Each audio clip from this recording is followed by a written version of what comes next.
I'd like to welcome all of you to the finals of the Moot Court arguments at St. Louis University. We're very, very proud of the teams that have competed, and I think you'll see an excellent argument this evening. I say that as well to the group that's upstairs in room 303 are with us in spirit, and I assume that the video is working, otherwise I think we'll hear a thumping sound coming from that upper floor, indicating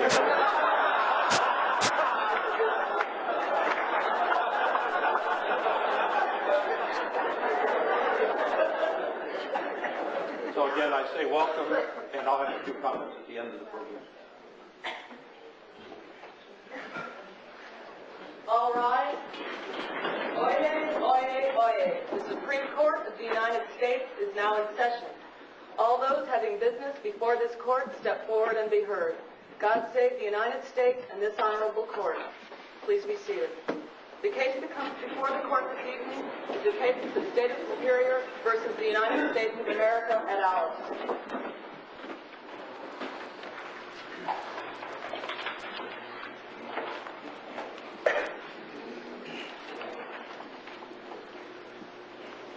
May it please the court, my name is Michael Hurley and I am co-counsel for the respondent, the United States of America. I will be addressing two issues, the first being Section F of the Quiet Title Act to claims brought by state governments. And secondly, given that application, whether it would be unconstitutional as violative of the 10th Amendment. In response to these issues, the respondent respectfully prays that this court uphold the decision of the Court of Appeals below. Before I address the issue of whether Congress intended to apply Section F to state claims, I'd like to respond to a point made by my distinguished opponent, Mr. Greer. Mr. Greer stated that retroactivity is only established by a letter from the Justice Department to the Speaker of the House, which is not the case. If you will refer to the Senate and House reports on the Quiet Title Act, you will find that both House and Senate affirmed the fact that the measure was intended to be retroactive and in fact rejected a proposal that would have made it solely prospective. Concluding then that the act was intended to be retroactive, we asked whether it was intended to apply against state claims. In seeking to determine congressional intent, this court is guided by two principles. The Quiet Title Act, first, is a statute which waives sovereign immunity. And in construing such statutes, we construe them strictly so as not to create an exemption to the statute which would defeat the purpose of the waiver. The House report stated on page 5 that the purpose of limiting this waiver of sovereign immunity was to enable the United States to avoid having to defend against stale claims. Inasmuch as accepting the state from Section F would permit it to bring stale claims, I suggest that creating such an exception would subvert the purpose of the waiver. Mr. Hurley, I have no doubt that the argument you're making now had a great deal of authority behind it 50 years ago.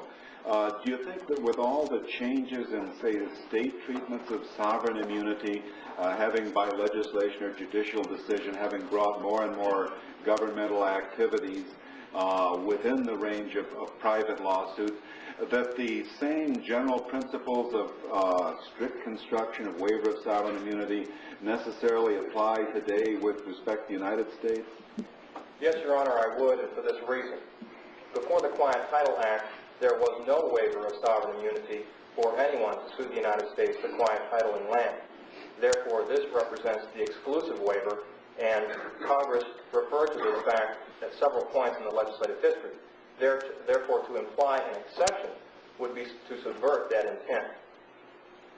Furthermore, Your Honor, the second principle which governs our inquiry as to what Congress intended by Section F is that where the meaning of a statute is plain on its face, that meaning should not be overturned unless it is clearly contradicted by the legislative history. Here we have a statute which says any civil action will be barred unless it's maintained in 12 years. The meaning of the words any civil action is clear. Well, how about the word person in the language? You've got to take that into consideration too, counsel, do you not?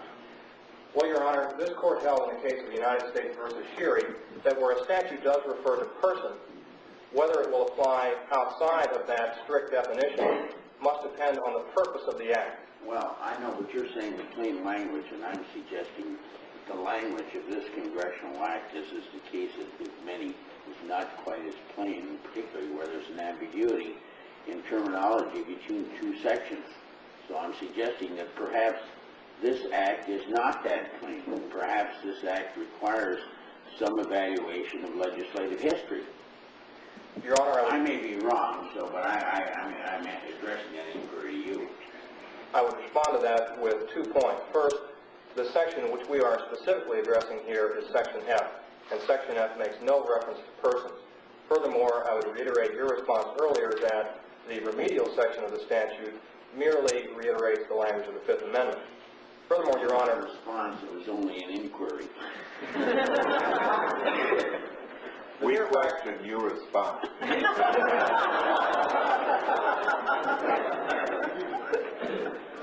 The mere fact that Congress at several points refers to persons or citizens is evidence only of the fact that it intended the Quiet Title Act to apply, as it does, to claims brought by individual citizens. Nowhere in the legislative history does Congress state that states are to be excluded from the Act. Surely Congress was aware of the broad meaning and the intent as it stated that any civil action would be barred unless brought within 12 years. And yet Congress did not see fit to limit that scope, the scope of that statute. Therefore, to exempt state claims from the operation of Section F would not only be to subvert the purpose of limiting this waiver, but it would also be to violate a fundamental principle of statutory construction, which is to give effect to the plain meaning of a statute. Here are the words, any civil action, if it is all possible, and not to overturn that meaning unless it is directly contradicted in legislative history. The second prong of petitioner's claim is that given an application of Section F to a state claim, that such an application would be unconstitutional as violative of the 10th Amendment in that it would force the state superior to abdicate its responsibility to preserve public trust lands. I would suggest as an initial matter that this question is clearly premature, inasmuch as neither court below reached the question whether notice had in fact occurred so as to toll the running of the limitation period under the Act. Let me ask you a question there, Mr. Hurley. Is it the government's position here that if the government prevails, the statute of limitations is held applicable and the claim of superior is barred, so that the judgment goes to the United States in this case, that that has the effect of quieting title in the United States, or just that superior's claim is thrown out of court? I would suggest the latter, Your Honor. Thus, on the question of the readiness of this matter as far as the constitutional issue is concerned for decision, clearly the absence of any indication that the statute has in fact expired would render the question most unready for decision. But if this court should decide to reach the constitutional issue, petitioner has not made out a satisfactory proof of a 10th Amendment claim under the standard of Hodel. First of all, the expiration of a 12-year period of limitation is not a direct action by Congress, and Hodel clearly held that the action of Congress must directly impair an integral operation of a state. The reason superior, if it is indeed the case, will be incompetent to bring this action is its own negligence in failing to prosecute the action sooner. Therefore, by the mere expiration of the statute, we have no direct action by Congress. But can you really make out a claim that superior was negligent if in 1972, supposing the claim is found as a fact of arisen in 1945. Now, under your theory, there was no way to sue the United States before 1972, and by 1972, the first time superior could sue, the statute of limitations has run. I don't see how you can make out any negligence on the part of superior there. Well, Your Honor, I would suggest that your reasoning conflicts with the second prong of the Hodel test, which states that the interest of the state must be a traditional interest and it must be an integral operation. Title. Well, I kind of resent what you say about my reasoning. My question was addressed to your dwelling on the existence of negligence on the part of superior. And there may be other reasons under Hodel why the 10th Amendment doesn't apply. But it seems to me if the presence of negligence on the part of superior is positive, or is one of the reasons you're relying on? I think you have a rather weak case on that point. Well, Your Honor, in any case, the State Superior would have had the year since 1972 to bring this claim. Inasmuch as this Court has stated in the case of California versus Arizona that it is the prerogative of Congress not only to waive sovereign immunity but to determine how long it should waive sovereign immunity, I would suggest that it is up to Congress to determine that question as to the fairness of providing a particular period of time in which Superior is able to bring the claim. Well, is that really true that the state had since 1972 to bring this claim? After all, the state was asserting its right, was leasing the oil land. The only problem came up is when it couldn't collect its royalties. When was that date, counsel? Your Honor, the vagueness of the record with respect to the date of the United States possession, the time at which the state had notice, and the running of the statute of limitations prevents a more detailed analysis of your question. I can only say that there's no indication of the record that the claim of Superior was cut off by the enactment of the Quiet Title Act. Well, I think that may be so, but I was just wondering what the actual circumstances were. It may only reflect on the notice proposition, which is not really before us and has been remanded. To address the second prong of the Hodel test, Hodel states that a traditional, integral operation of the state must be involved. However, title to public trust lands is not a traditional and integral operation of the state. In other words, the importance of the public trust doctrine, as stated by this Court in Illinois Central Railroad, is that certain rights of the public be preserved. And that Court stated that the state can in fact be completely divested of title to state trust lands so long as that divestment would not impair the public interest. So our inquiry becomes, will a disposition of title in the United States in this case impair the rights of the public in navigation, fishing, and commerce, which are the three rights of the public trust, which this Court has acknowledged? We note that the lake in this case is totally enclosed by a national forest, and the Chief of the National Forest Service is obliged to use the lands of the United States in such a way as would comport with the interest of the American public, and he is mandated to do so by Congress in the Multiple Use and Sustained Yield Act of 1960. Furthermore, any future use which the United States would make of this lake would be governed by the National Environmental Policy Act, which would require the United States to prove that it was going to use the land consistent with prevailing environmental purposes. Thus, I see no weight in the petitioner's claim that by virtue of a disposition of title in the United States, the public trust, the people of Superior, will somehow be impaired. And this is the root of the 10th Amendment claim of the petitioner, and I find it insufficient. Furthermore, the Hodel case contained an exception, where if the nature of the federal interest asserted was such that it justified state submission. And we feel here that the sovereign immunity of the United States is such a federal interest. The argument is absurd that if Congress indeed has the authority to waive sovereign immunity, that once having waived that immunity, it is somehow compelled to keep it open indefinitely. Surely no purpose will be served by a waste of federal tax dollars to serve state interests, for clearly we're the people of both governments.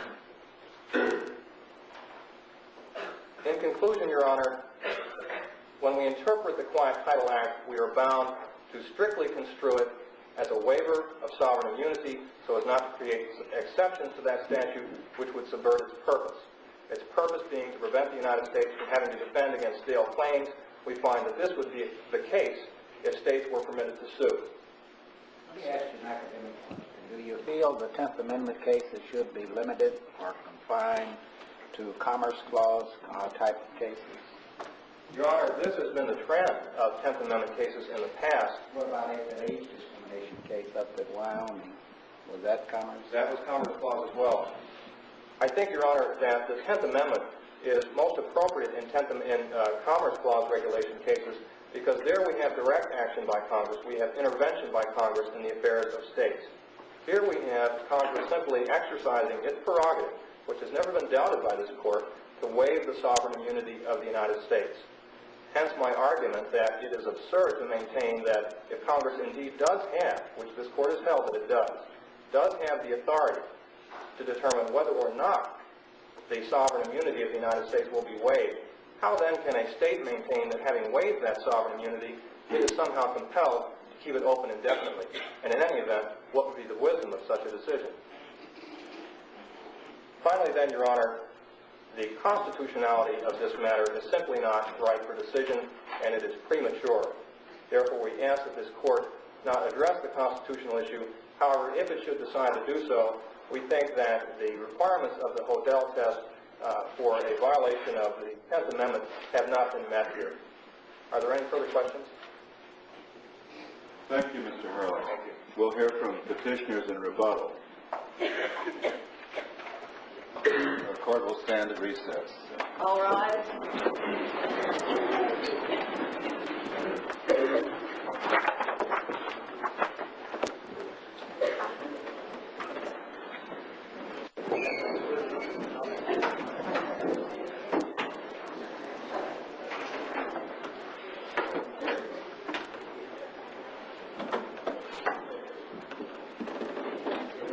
Be seated.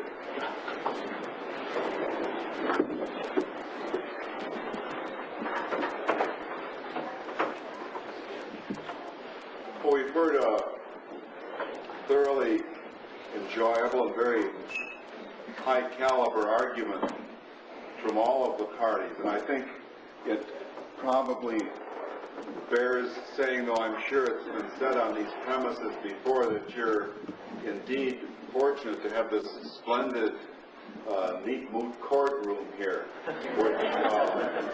with the very impressive pictures of former deans around the wall. I should imagine you would get a great deal of use out of this, and I know, speaking for myself, I've greatly enjoyed participating in the competition in this room. I think it's a very splendid room. Now, I suspect you might like to, particularly the participants, might like to get some critiques from the horse's mouths, so to speak. So why don't we ask you, Judge McMillian? I hope that's the right end of the part.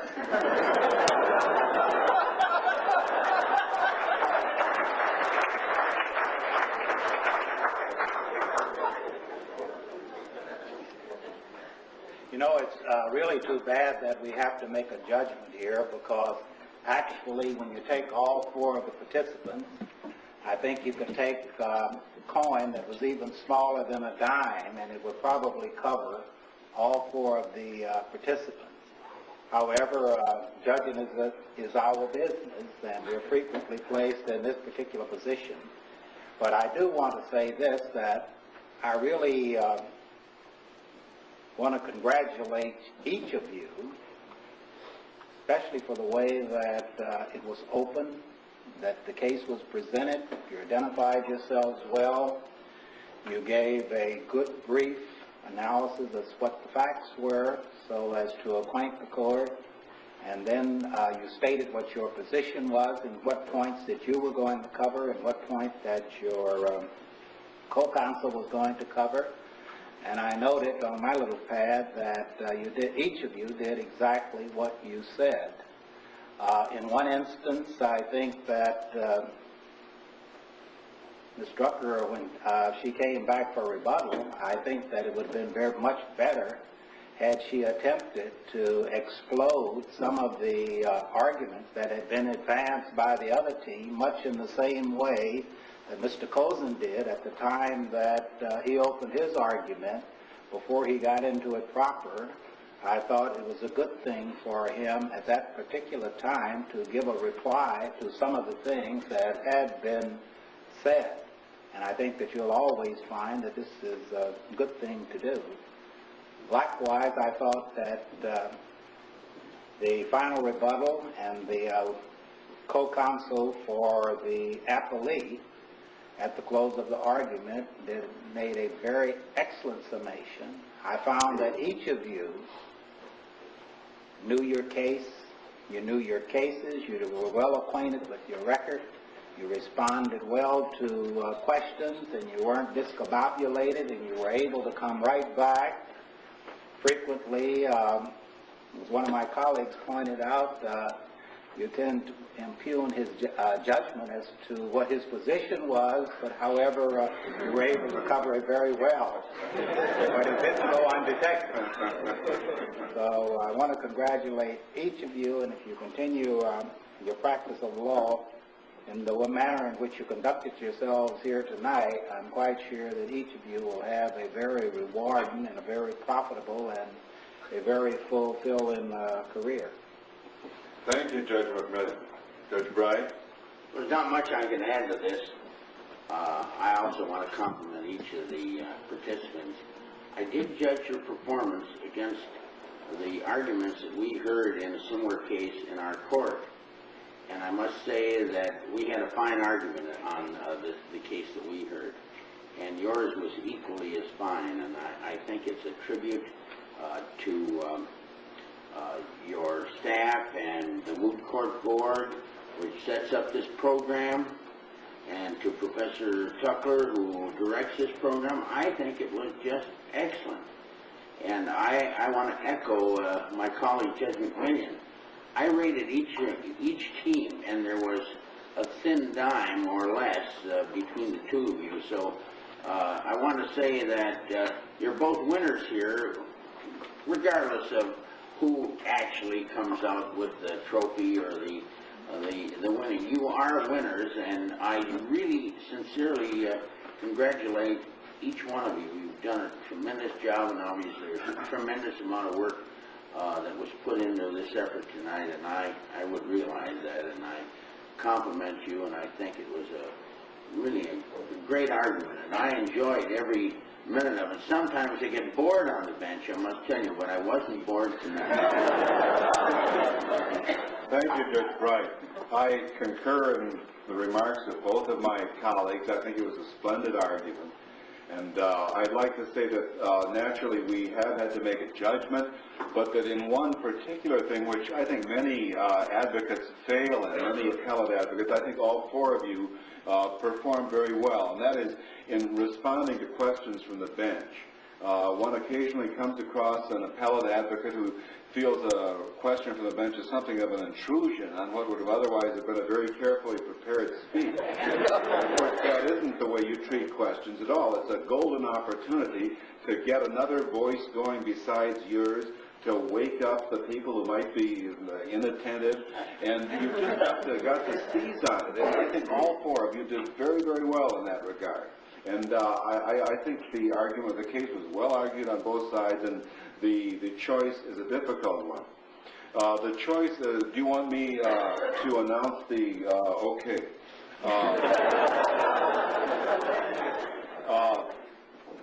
The winners of the competition for the best brief are Laura Grandy and Julie Fix.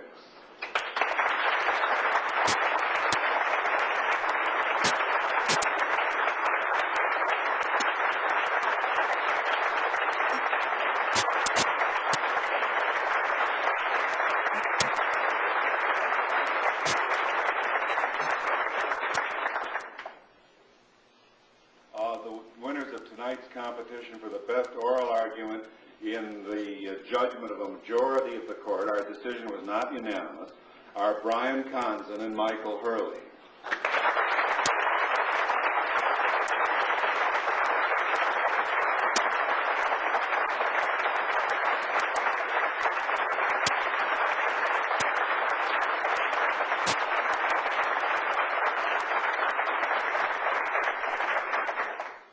We're now functus officio, and we'll turn the program